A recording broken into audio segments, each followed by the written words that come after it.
Hey guys, and welcome back to Overland NZ. Join me, Bucks Road Reserve. Nice little morning after a very cold night. So, just before I left on this trip, I chucked a thing out on Instagram asking you guys what you want to know about Overland NZ, life, us, I don't know, all those sorts of things. And I thought it'd be kind of cool just to answer some of them. Like, I'm sorry if I don't answer you on specifically. There were quite a few duplicates and a few very vehicle-specific ones that I don't know the answers to. So yeah, let's jump into it.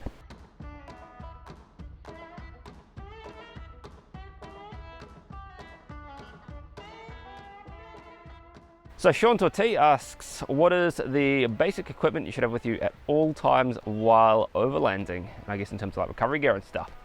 A spade, a set of max tracks, and a recovery kit. So if someone shows up to help you, like say you get completely bogged, it's nice to be able to provide your own gear instead of ruining somebody else's. And a spade and a set of max tracks, like they will get you out of so many situations. So yeah, like basic recovery gear, obviously water, like drinking water, even if you've got some backup water is always a good idea if you're going remote, and some backup food. So we always carry like tins of spaghetti and fruit and I guess non-perishable items that we can just keep in the back of the truck if something ever goes wrong. We've got enough food there to get through a couple of days while we come up with the plan to get out of there, or wait for somebody to come rescue us. So Theo, Cobbledick, and a whole bunch of other people as well asked how we're going to camp and are we running a rooftop tent on the Fortuner. Short answer is yes. Long answer is kind of yes as well, I guess. So this is the first time I've had the tent up on the Fortuner. I am not particularly pleased with how I've mounted it. It seems to work fine, but it's not ideal. So I'm gonna have a bit of a think about how I can change that. I still love them and I still think they are one of the best ways to camp. Like I know that that's completely subjective and completely personal. Gingers Adventures asks, what's your next big rodeo with the new rig? Ooh.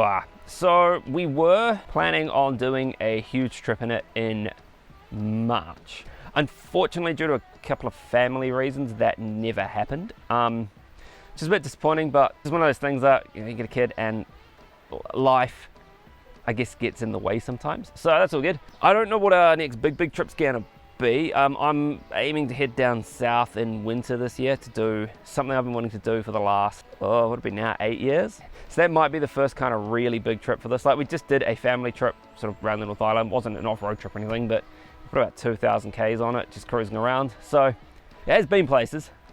And there's gonna be some smaller trips before a bigger one. Like I've got a couple of places I want to take it sort of in the lower North Island here where I can easily get to overnight. See, I don't know, like I don't really plan trips. I kind of get to a point, I'm like, you know what, let's hit the road and go, or if we're going down south, like book a ferry a week before, just hit the road. So, I don't know, we'll see. Ben Nicole 1 asks, how many Ks do you do a year? Varies a lot.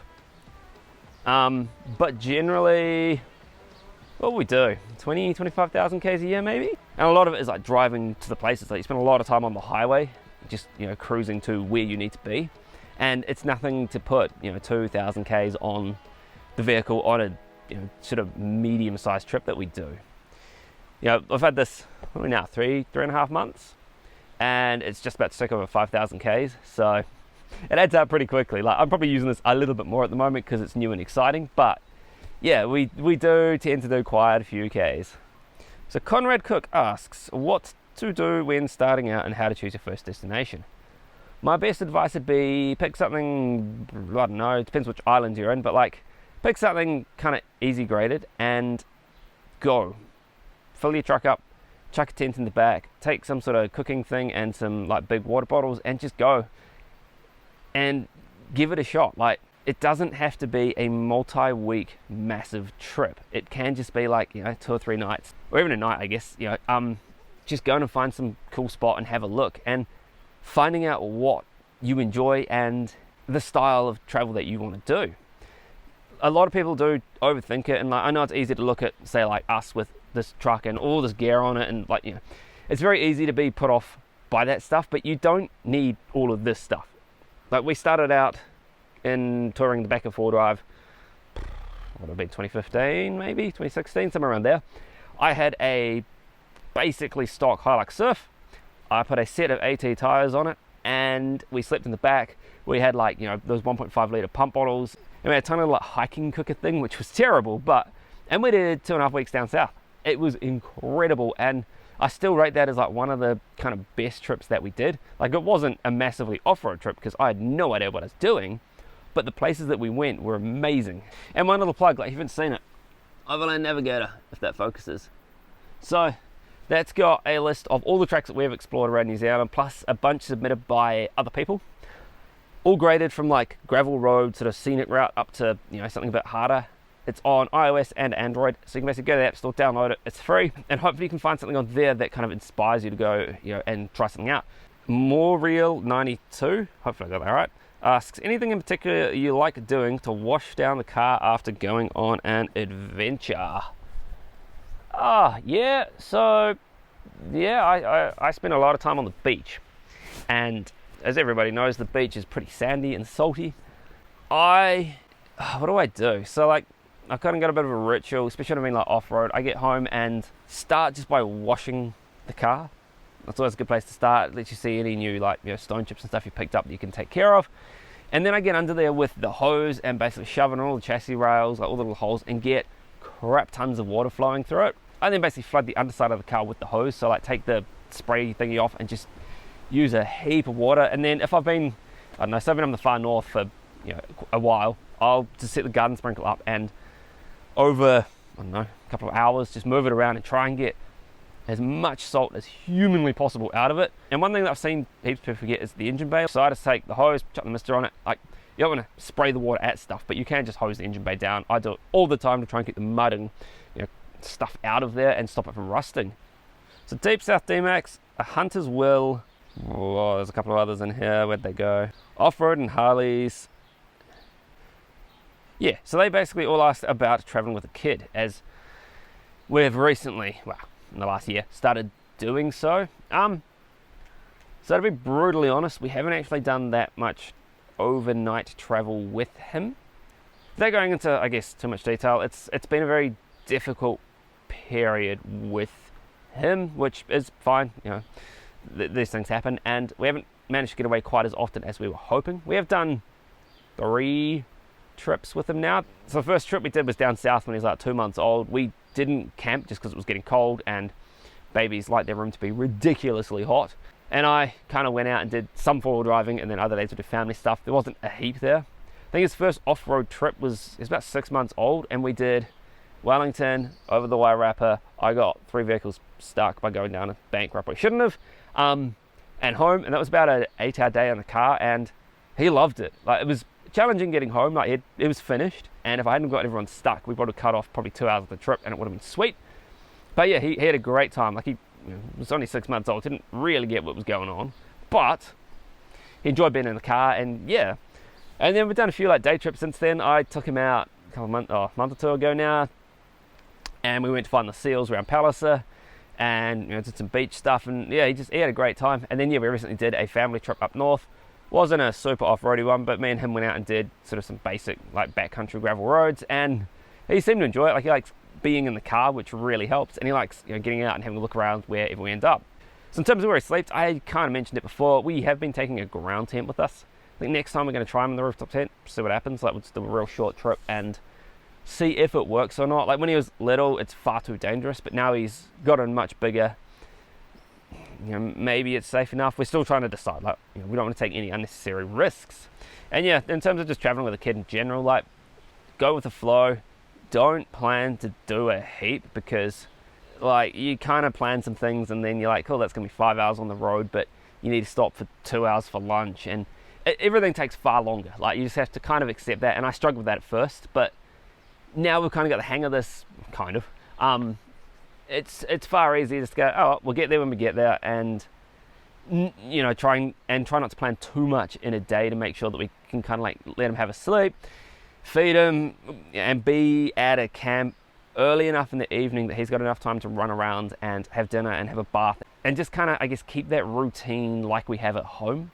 So heaps of people asked me about mods on the Fortune here. I could scroll through them all, but yeah, there's probably about 5 or 6 questions around what I'm going to do with like bull bar, side steps, lift kit. So yes, is basically the short answer. I have completely smashed up these side steps already. The first one I did within like 1,000 Ks. So I want to replace them with something a bit more heavy duty, as you know, I never ran steps on the Hilux and kind of paid the price for that.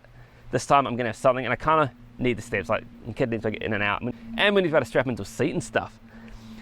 As for a bull bar, yep, I do want a bull bar.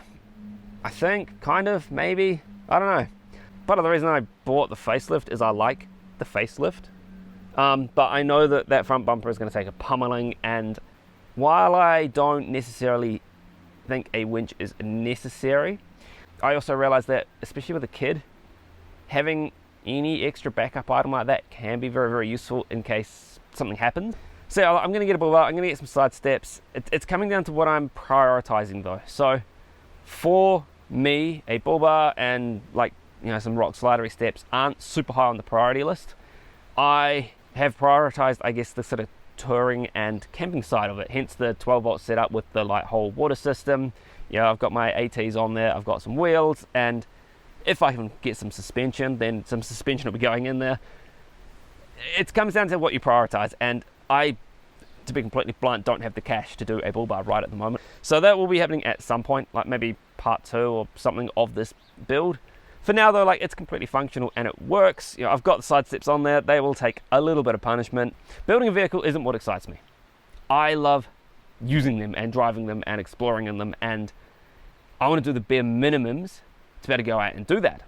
So I'm almost there. Like, if I can get some suspension for this, then it's pretty much ready to go. Like, there's not really a heap more I need to do. J1BLB asks, right about scratches? I don't know, not really. They happen. It's part of doing it. Thought about doing a PPF. Probably should do it soon if I'm going to. I don't know. Not hugely. Like, that's part of the reason with white is it should hopefully hide them a little bit better than the blue did. But like, the Hilux always look really, really good in photos and on video.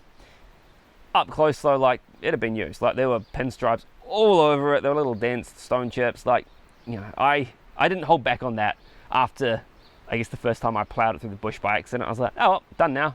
And I'm assuming it'll be the same with this. Like, at the end of the day, like, it's a car, and like, I'm not going to go out and thrash it, but I'm not super concerned about keeping it in immaculate condition for the next owner, if that makes sense. Like, I may as well enjoy it and make the most of it, and, you know, do all the things that I want to do in it. And if that means, you know, selling it for slightly less the other end, oh well.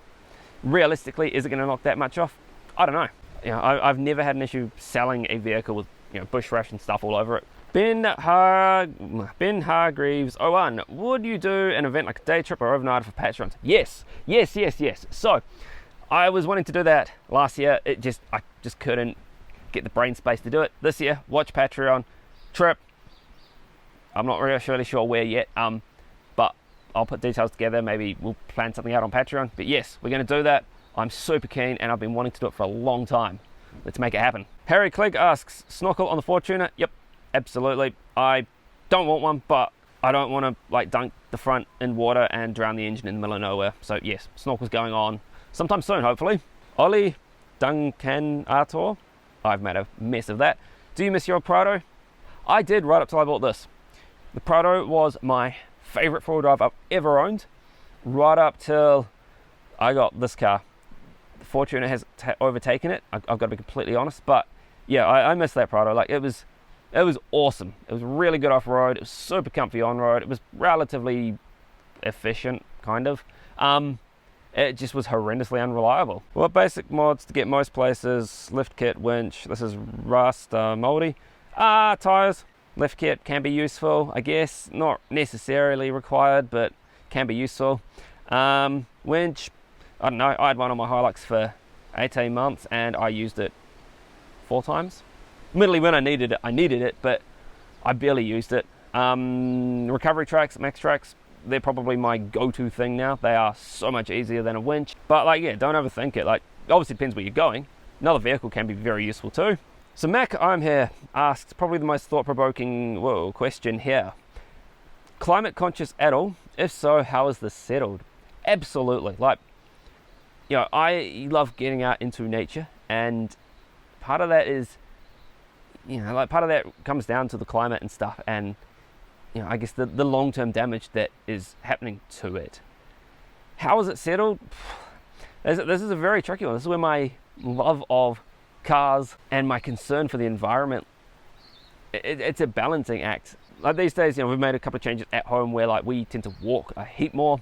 We don't drive every day like we used to. You know, there's things that we've done there, but I guess like most people, it's easy enough to know that it's happening, but find it very, very hard to make a difference, a change.